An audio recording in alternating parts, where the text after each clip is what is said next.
The next questioner is Sheila Rogers from West Bromwich. She's a care manager in a home for the elderly.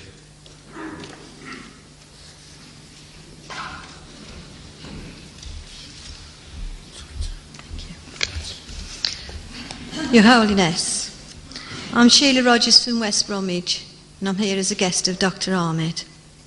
My question is, as a Christian practicing the Church of England faith, and with each Easter approaching, does your faith recognise and celebrate as we do?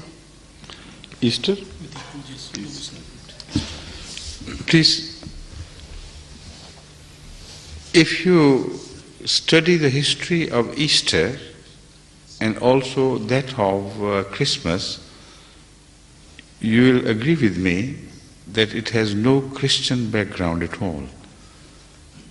It is not a Christian celebration at all, but it was a compulsion of the Christians during the Roman Empire and later on in some other European countries to begin to celebrate or to share the celebrations of other people, but with a religious cloak and a religious covering.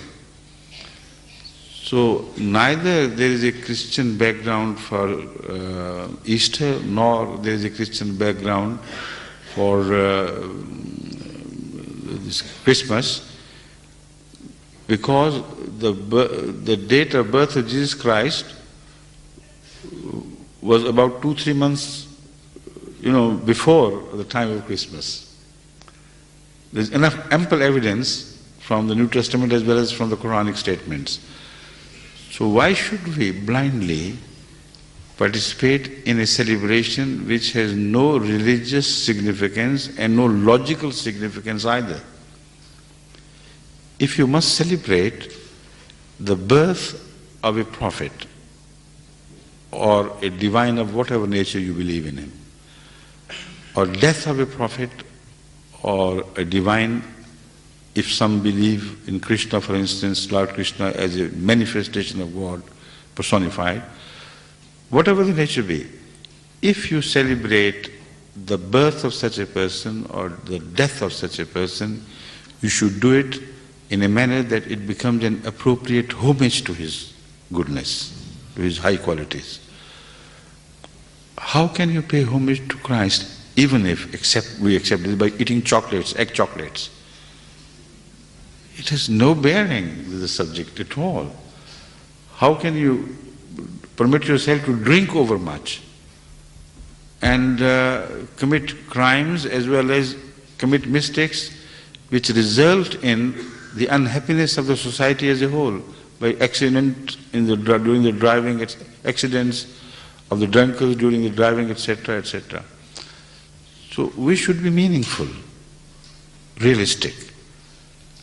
We do not celebrate even the Muslim festivals the manner in which the majority of the Muslims do, because we have a principal objection against the manner. For instance, the birth of the Holy Prophet is celebrated all over and they call it Mawlud Sharif.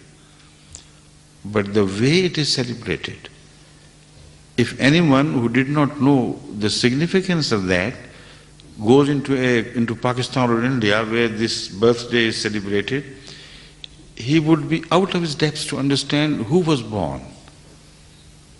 Was it a singer or a great actor? He may guess, but it will be very difficult for him to guess that it was the birthday of a prophet. And a prophet which is deemed to be the holiest of all the prophets. So these celebrations become superficial and meaningless, just an expression of one's search for happiness, and they have no religious significance ultimately.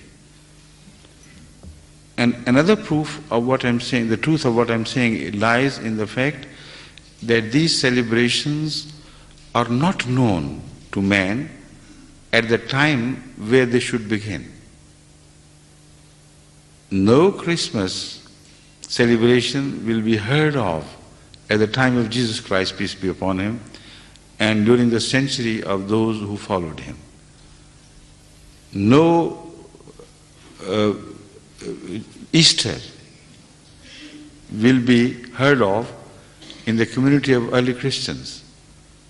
Similarly, the Mawlud Sharif is an unknown entity to the period of Hazrat Muhammad Rasulullah sallallahu alaihi wasallam, the founder of Islam, and his Khulafa. So we give them pious names. Well, the reality is that they are as much unpious expressions of our own suppressed desires as they can be. So why should we blindly follow these things? Only out of courtesy. We wish well to all Christian friends. If somebody sends me an egg or two, I share it with some other friends, and I don't consider it haram or illegal to partake of those eggs, but only as chocolates, no more. Thank you.